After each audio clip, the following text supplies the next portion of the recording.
ఒక్కటే లైన్ వేస్తాం. మనందరం ఎక్కడి నుంచో ఇక్కడికి వచ్చినాం, సార్ చెప్పినట్టు రిటైర్మెంట్ వచ్చింది, జాబ్ వచ్చింది, what ever it may be. So ఒక గ్రామానికి మనకు తేడా ఉందా లేదా? ఉందా? నోట్తో గట్టిగా చెప్పాలి. ఏం తేడా అంటే అక్కడ వాళ్ళు కాక, బాబాయ్, మామ అని పిలుచుకుంటారు. ఇక్కడ మనం ఏమి అండి, గిండి, బండే అని ఇవి మాత్రమే మనం ముచ్చట్లేదు. సో రిలేషన్ బాండింగ్ అనేది లేకుంటే ఎక్కడ పనులు జరిగాయి. నేను తమ్ముడు అని పిలిస్తే నువ్వు నన్ను అన్న అని పిలిచినావు అనుకో, ఆ రిలేషన్ వేరే ఉంటుంది.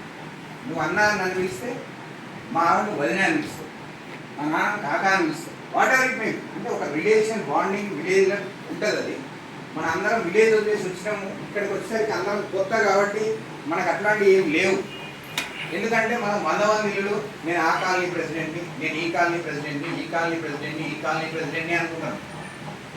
మేము మొత్తం అమీన్పూర్ మొత్తం బాగుపడాలి. చాలా రిప్రజెంటేషన్స్ నేను కమిషనర్ గారి దగ్గర చూసినాను. ఏ కాలనీకి ఆ కాలనీకి సపరేట్ ఉన్నాయి. సరే, ఏ కాలనీకి ఆ కాలనీ ప్రాబ్లమ్స్ ఉన్నాయి కాబట్టి ఎస్ సెగ్రిగేట్ అయ్యి ఇస్తున్నాము.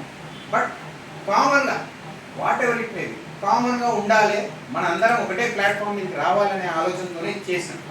2017లోనే అమీన్పూర్ డెవలప్మెంట్ ఫోరం అనే ఏర్పాటు చేసినాము.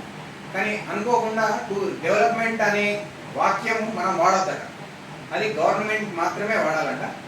దానివల్ల అది రిజిస్ట్రేషన్ క్యాన్సిల్ చేయడం మళ్ళీ రీసెంట్గా స్టార్ట్ చేసింది. అంటే దీని history almost 7-8 years. Municipality convert అయిన కాకముందు నుంచి స్టార్ట్ అయింది. మున్సిపాలిటీ కన్వర్ట్ అయినప్పటి నుంచి మీరు చూస్తే అమీన్పూర్ రోడ్ బాగు చేయాలని నేను 2019లోనే అమీన్పూర్ డెవలప్మెంట్ ఫోరం అనే దాని మీదనే రాసి ఇచ్చినాను అప్పటి కమిషనర్ వేమన్ రెడ్డి గారు. అంటే going back we're not fighting from, ఇదేం కొత్త కాదు మనందరికి, ఇట్స్ ఎ లాంగ్ వే, ఎప్పటి నుంచో నడుస్తుంది. What ever maybe the reason. మనం అప్పుడు నాకేం చెప్పినట్టు it's new born child, Telangana కొత్తగా పుట్టింది అన్నట్టు. అమీన్పూర్ కొత్త మున్సిపాలిటీ అయింది. మేము మున్సిపాలిటీ టర్మ్స్, కండిషన్స్ అర్థం చేసుకోవడానికి మాకు చాలా టైం పడుతుంది అని దానివల్ల వాళ్ళకి టైం ఇచ్చినాము. ఆ తర్వాత కౌన్సిల్ వచ్చింది. కౌన్సిల్ వచ్చినాక మనం పోయి అడిగితే మీరు అడిగేది ఏంటంటే అంత కౌన్సిలర్లు ఉన్నారు, వాళ్ళు చూసుకుంటారు అని కూడా మాట్లాడారు. అంటే ఏమైపోతుందంటే మనం ఎవరిని కూడా మన ఎక్స్ట్రా నాకు ఇది చేయండి అని అడిగే అలవాటు మనకు లేదు. మనం సిన్సియర్ వర్క్ చేసి టైం షీట్ ఫిల్ చేసి శాలరీ తీసుకుంటాం, అంతేనా? ఏమన్నా మేనేజర్ ఈరోజు గంట ఉంటారా, నాకు ఏమన్నా 200 ఎక్కువ ఇస్తాను అడుగుతామా? మనం అడగం. మనం సిన్సియర్గా మన పని మనం చేసుకొని ట్యాక్స్ కట్టగా మిగిలిన వచ్చిన పైసలే, ఆ కట్ అయిన పైసలు కూడా క్లెయిమ్ చేసుకుంటాం, వాడు ఇస్తే తీసుకుంటాం, లేకుండా లేదు. అంటే we're used to that system. అటువంటిది మనల్ని ఒక దగ్గరికి పోయినాక ఎందుకు కొన్నావా ఇల్లు, నిన్ను ఎవడు కొనమన్నాడా, ఈ ఇల్లు నువ్వు కొన్నప్పుడు తెలియదు ఇక్కడ రోడ్ లేదని, డ్రైనేజ్ లేదని, ఎందుకు కొన్నావు ఇక్కడ, చలో అమ్ముకొనుకో, అరే 30 లక్షలు కొన్నాడు 50 లక్షలకి ఇస్తాడు, తీసుకో అని ఇట్లా మాట్లాడితే ఏమైపోతుందంటే మనల్ని డీగ్రేడ్ చేసినట్టు అవుతుంది. మనకి ఇట్లాంటి అలవాటు ఉండదు కదా. వాడు ఎవడో పోయి మనల్ని అరే అనడు, మనల్ని అందరి ముందు చీప్గా మాట్లాడు, అంతా చుట్టూ లేబర్ ఉంటారు, ఒకరికి సంతకం పెట్టరాదు, ఒకరికి చదవరాదు, ఏం చేయరాదు. వాళ్ళందరూ మనల్ని ఇంత చీప్గా చూస్తే మనకు ఇటువంటి కేసు ఏం చేస్తామంటే అరే అక్కడికి ఓవుడు ఎందుకు, మాటలు పడుడు ఎందుకు, బురదల రాయేసుడు ఎందుకు, మనకు వచ్చుడు ఎందుకు, ఇట్లాంటి సినారియో ఉన్నది కాబట్టి అప్పటి నుంచి స్టార్ట్ చేసిన ఈ 5 సంవత్సరాలు దాని జోలికే పోలేదు. నేను ఎందుకు జోలికి పోలేదంటే నేను నా ఇగోని చంపుకొని పోవాల్సిన అవసరం కనవలేను.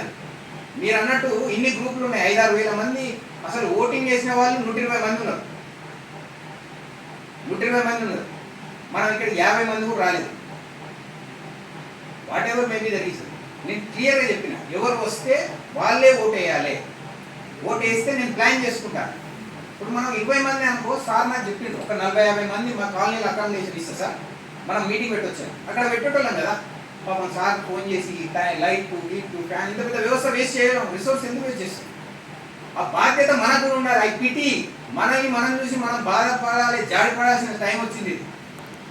ఇంత చైతన్యం లేకుండా యువత నిర్వీర్యం అయిపోతుందని నేను చాలా మీటింగ్లో దాని ఏమంటారు సభలలో వింటుండే ఏదో అనుకున్నా. యువత నిజంగా నిర్వీర్యం అయిపోయింది. యువత దగ్గర 35-40 సంవత్సరాలకు వచ్చినాం మనందరం. ఆల్మోస్ట్ నాకన్నా 1 సంవత్సరం అటు ఇటు చిన్న పెద్ద ఒక ఇట్లాంటి తప్ప ఆల్మోస్ట్ అట్లే ఉన్నారు. కాబట్టి చైతన్యం లేకుండా ఎంతసేపు నేను జాబ్ చేసుకోవాలి, జీతం రావాలి, నా పిల్లలతో సాయంత్రం వీకెండ్ సినిమా చూడాలి, ఇంతే. రోడ్ కానీ ఏం కానీ ఎవడెవడో కొట్లాడితే పిచ్చోడు, నన్ను కూడా అన్నారు పిచ్చోళ్ళని. నీకేం పని లేదనే 2017 నుంచి ఉత్తగా పేపర్ పట్టుకొని తిరుగుతాను రూపాయలు. ఇంక ఇప్పుడు నయం 10-20 మంది వస్తారు రిప్రజెంటేషన్ చేయడానికి. నేను కమిషనర్ గారితో వేమన్ రెడ్డి గారితో పెట్టిన ఫోటో చూస్తే నేను నవ్వుతారు ఇద్దరే. అందులో ఒక్కడు సెంట్రల్ గ్రీన్ పార్క్ ఉండే, నేను వాళ్ళని బదిలాడుకుని పట్టుకుపోయేది, రారా నాయన అనుకుంటా. అటువంటిది ఎస్ సంథింగ్ ఈజ్ గ్రోత్ వచ్చింది. ఆ ఒక్క నుంచి స్టార్ట్ అయ్యి ఈరోజు ఇంతమంది వచ్చినాం. చలనం ఉన్నది మనలో కూడా. We have to motivate someone. అరే నడుము నొప్పి ఏది వచ్చినా రాకుండా, అరే ఏదైనా ప్రాబ్లం వచ్చినాక మనం దాని మందు వేసుడు కన్నా prevention is better than cure అని. నీకు రాకముందు నువ్వు 25 సంవత్సరాలు ఉన్నారా, నీకు నడుము నొప్పి రాదు ఇప్పుడే, కానీ ఈ రోడ్డు మీద 5 సంవత్సరాలు పోతే నడుము నొప్పి వస్తుంది. నడుము నొప్పి వస్తుందో ఇప్పుడు పాపం బ్రదర్ చెప్పినట్టు ఆయన కింద పడ్డాడంటే జాయింట్ బోన్ ఇరికిందని, అదృష్టం మంచిగా నౌకరీ చేసుకుంటాడు. అది పర్మనెంట్ అయితే సార్ కూడా నాకు చెప్పింది ఏదో యాక్సిడెంట్ అయింది అని. అంటే ఏం చెప్తున్నానంటే మన దాకా ప్రాబ్లం వస్తేనే మేము స్పందిస్తాం అని అంటే మనకు పశువులకు తేడా ఉండదు. రియల్లీ ఎవ్వరు ఫీల్ కావద్దు ఇలా. ఎందుకంటే గొర్రె వాడు కత్తి పట్టేసినప్పుడే ఉరుకుతుంది. మనం ఎవరైనా కత్తి అక్కడి నుంచి చూడంగా ఉరకాలి.